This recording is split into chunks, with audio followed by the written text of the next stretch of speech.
ಆತ್ಮೀಯ ವೀಕ್ಷಕರೇ, ತಮ್ಮೆಲ್ಲರಿಗೂ ಸ್ವಾಗತ. ಗೃಹಲಕ್ಷ್ಮಿ ಯೋಜನೆ 2025 ಗೃಹಲಕ್ಷ್ಮಿ ಯೋಜನೆಯ 6,000 ರೂಪಾಯಿ ಈ ದಿನದಂದು ಬಿಡುಗಡೆ ಅನ್ನೋದ್ರ ಬಗ್ಗೆ ಒಂದು ಲೇಟೆಸ್ಟ್ ಅಪ್ಡೇಟ್ ಬರ್ತಾ ಇದೆ ವೀಕ್ಷಕರೇ. ಮಾಹಿತಿ ಏನಿದೆ ಅಂತ ಡೀಟೇಲ್ ಆಗಿ ನೋಡ್ತಾ ಬರೋಣ. ನೀವೇನಾದರೂ ನಮ್ಮ ಯೂಟ್ಯೂಬ್ ಚಾನಲನ್ನು ಫಸ್ಟ್ ಟೈಮ್ ವಾಚ್ ಮಾಡ್ತಾ ಇದ್ದರೆ ದಯವಿಟ್ಟು ವಿಡಿಯೋನ ಲೈಕ್ ಮಾಡಿ, ನಮ್ಮ ಯೂಟ್ಯೂಬ್ ಚಾನಲನ್ನು ಕೂಡ ಸಬ್ಸ್ಕ್ರೈಬ್ ಮಾಡಿಕೊಳ್ಳಿ ವೀಕ್ಷಕರೇ. ಗೃಹಲಕ್ಷ್ಮಿ ಯೋಜನೆಯ ಬಾಕಿ ಇರುವ 6,000 ರೂಪಾಯಿ ಬಿಡುಗಡೆ ಬಗ್ಗೆ ಹೊಸ ಒಂದು ಅಪ್ಡೇಟ್ ಬರ್ತಾ ಇದೆ. ಸೊ ಹಾಗಿದ್ದಲ್ಲಿ ಬನ್ನಿ ಏನಿದೆ ಅಪ್ಡೇಟ್ ಅಂತ ಡೀಟೇಲ್ ಆಗಿ ನೋಡ್ತಾ ಬರೋಣ. ವೀಕ್ಷಕರೇ, ಗೃಹಲಕ್ಷ್ಮಿ ಯೋಜನೆ ಮತ್ತು ಕರ್ನಾಟಕ ಸರ್ಕಾರದಿಂದ ಬರುವ ಎಲ್ಲ ಯೋಜನೆಗಳ ಬಗ್ಗೆ ಮಾಹಿತಿಯನ್ನು ನೀಡಲಾಗುವುದು. ಸೊ ಹಾಗಾಗಿ please like, share and subscribe to my channel.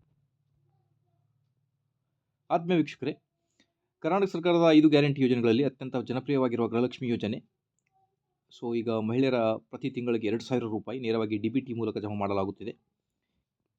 ಆದರೆ ಕಳೆದ ಕೆಲವು ತಿಂಗಳಲ್ಲಿ ಹಣ ಜಮಾ ಮಾಡಲಿಲ್ಲ ಎಂಬ ವಿಳಂಬದಿಂದ ಲಕ್ಷಾಂತರ ಫಲಾನುಭವಿಗಳು ಗೊಂದಲಿದ್ದಾರೆ.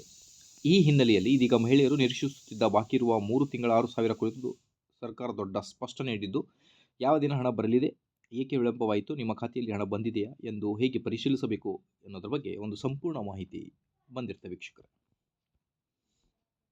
ಸೊ ಮಹಿಳಾ ಮತ್ತು ಮಕ್ಕಳ ಅಭಿವೃದ್ಧಿ ಸಚಿವೆ ಲಕ್ಷ್ಮೀ ಹೆಬ್ಬಾಳ್ಕರ್ ಇತ್ತೀಚೆಗೆ ನೀಡಿರುವ ಮಾಹಿತಿಯ ಪ್ರಕಾರ ಆಗಸ್ಟ್, ಸೆಪ್ಟೆಂಬರ್ ಮತ್ತು ಅಕ್ಟೋಬರ್ ತಿಂಗಳ 3 ತಿಂಗಳ ಬಾಕಿ ಇರುವ 6,000 ರೂಪಾಯಿ ಕಂತುಗಳನ್ನು ನವೆಂಬರ್ 30ರೊಳಗೆ ಹಂತ ಹಂತವಾಗಿ ಬಿಡುಗಡೆ ಮಾಡಲಾಗುತ್ತದೆ.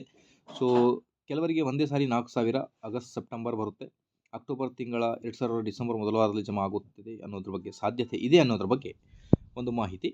ಸೊ ಹಾಗಾಗಿ ಈಗ ಆದಷ್ಟು ಬೇಗ ಈ ತಿಂಗಳಲ್ಲಿ ಗೃಹಲಕ್ಷ್ಮಿ ಯೋಜನೆಯ ಫಲಾನುಭವಿಗಳಿಗೆ 6,000 ರೂಪಾಯಿ ಬರಬಹುದು ಅನ್ನೋದು ಒಂದು ನಂಬಿಕೆಯಾಗಿರುತ್ತೆ.